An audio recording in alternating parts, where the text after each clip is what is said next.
Bom, vou falar para vocês um pouco de formação dos tecidos e órgãos das angiospermas. É um conjunto de processos que levam organismos multicelulares a atingir o seu tamanho e sua forma típica de sua espécie, promovendo assim o seu desenvolvimento. Esse desenvolvimento é dividido por três partes básicas: raiz, caule e folhas. Bom, vou falar também um pouco para vocês sobre morfogênese e diferenciação celular aqui na imagem. Bom, acontece a primeira divisão celular, transformando o zigoto em um conjunto de células que passam a dividir o embrião transversalmente, originando o cordão celular chamado de suspensor, com grandes células na base. E na extremidade oposta, organiza as células que formarão a planta.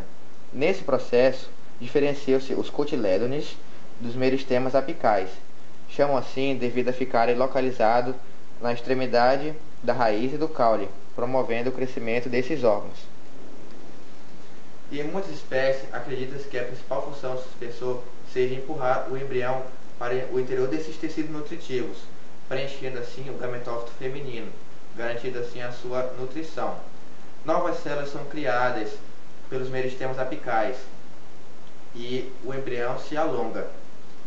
Nas extremidades do embrião, as células mais velhas passam a ter uma determinada função, processo que se denomina diferenciação celular.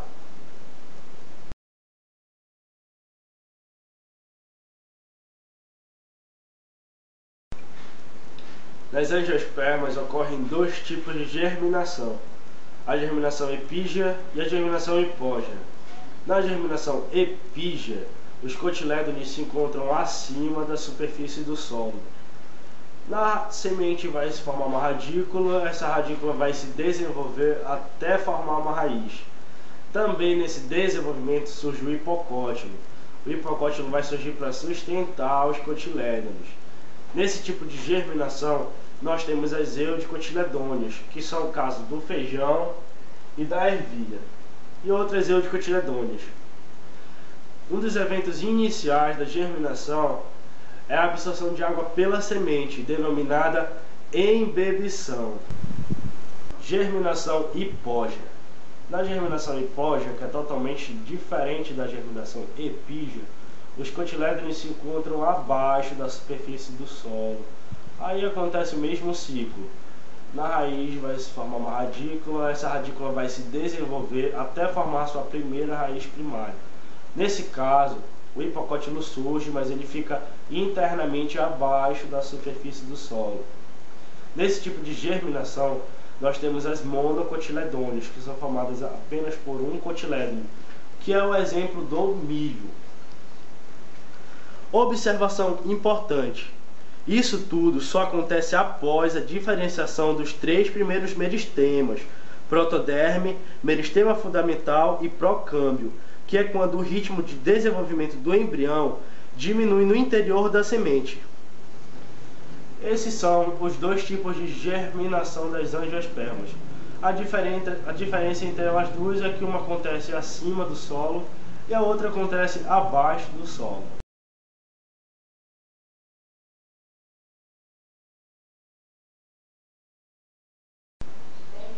Na maioria das monocotiledôneas e em algumas eudicotiledôneas herbáceas, o crescimento e espessura da raiz cessa com o amadurecimento dos tecidos primários.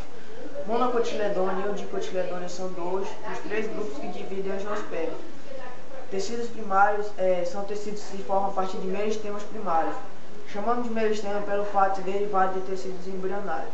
Outras plantas, como a gimnosperma, as eudicotiledôneas e as dicotiledôneas basais arbóreas, continuam a crescer em espessura e seu caule e sua raiz podem atingir grande diâmetro. Apresentam o que os botânicos denominam de crescimento secundário. Os tecidos de uma raiz que tem apenas crescimento primário é denominado estrutura primária. Já a raiz que tem apenas crescimento secundário é denominada estrutura secundária. O crescimento secundário é resultado da atividade dos tecidos meristemáticos denominados câmbio.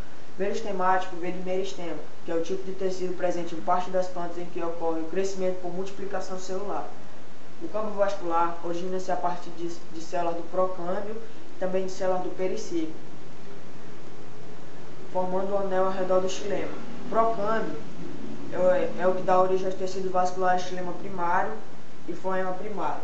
O periciclo é uma ou mais camadas de células de paredes finas que circundam todo o cilindro vascular. O câmbio da casca, também chamado de felogênio, origina-se a partir de células do periciclo, formando um anel ao redor do tecido central. As células do câmbio vascular, dispostas entre as células do xilema primário e do floema primário, dividem-se continuamente, formando novas camadas de células, tanto para a parte interior da raiz como na parte voltada para fora. As células são formadas para o interior da raiz, diferenciam-se elementos do xilema, que são traqueides, elementos de vaso, parênquima e fibras, constituindo assim o xilema secundário. Já as raízes que se formam para a parte externa do câmbio vascular diferenciam-se elementos do floema, que são células privadas, tubos privados, células companheiras, fibras de parênquima, constituindo assim o floema secundário. Durante o crescimento secundário, geralmente é produzido mais xilema do que floema. O campo da casca também origina novas células, tanto internas quanto externas. As células produzidas internamente ao felogênio formam um tipo de parênquima denominada felodérmica. Parênquima é um tecido de camada de células de paredes finas, basicamente constituído por celulose. Outras células produzidas externamente ao felogênio acumulam suberinas em sua parede e morrem, por consequência da impermeabilização causada por essa substância. As células produzidas externamente ao felogênio é denominada suber. O conjunto dos três tecidos derme, felodérmico, felogênio e suber é denominado periderme, que constitui o revestimento das raízes que tiveram crescimento secundário.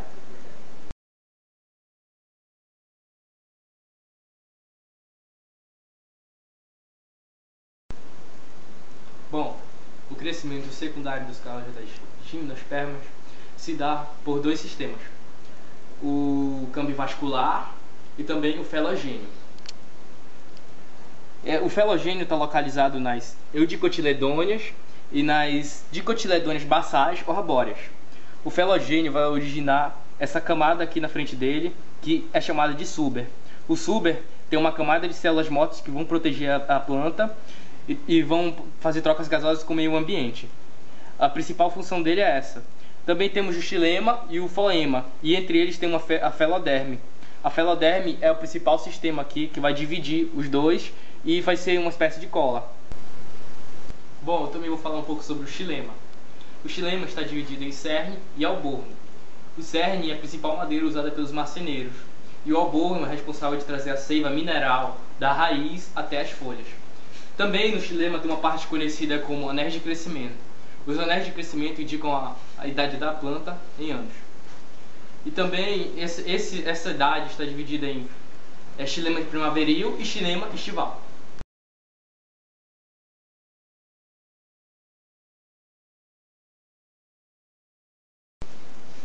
Bom, agora eu vou falar um pouco sobre as partes da folha.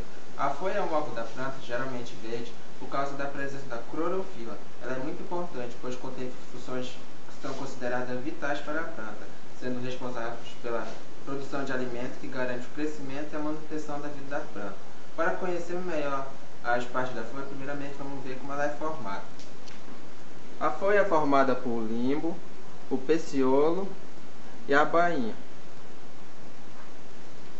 O limbo é a parte mais achatada da folha com a forma de lâmina. Observa-se em sua superfície pequenos orifícios visíveis somente ao microscópio chamado estômatos, e é através deles que a planta realiza trocas gasosas com o meio ambiente. Para entendermos melhor, observamos o limbo de uma folha. Percebemos que ele é todo riscado com névolas. Essas névolas contêm os vasos condutores de seiva bruta e seiva elaborada. O peciolo é a haste da folha por onde ela se prende ao caule e ao ramo.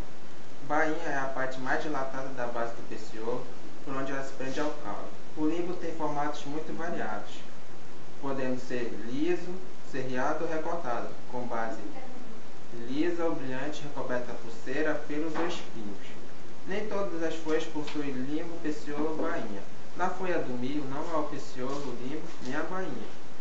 E na folha do fumo não há o peciolo, o limbo, nem a bainha. Existem folhas simples e folhas compostas. Nas folhas simples, o limbo é formado por apenas uma lâmina. Já na composta, ela é dividida em partes chamadas folíolos. As funções principais da folha é realizar as funções de fotossíntese, transpiração, respiração da planta.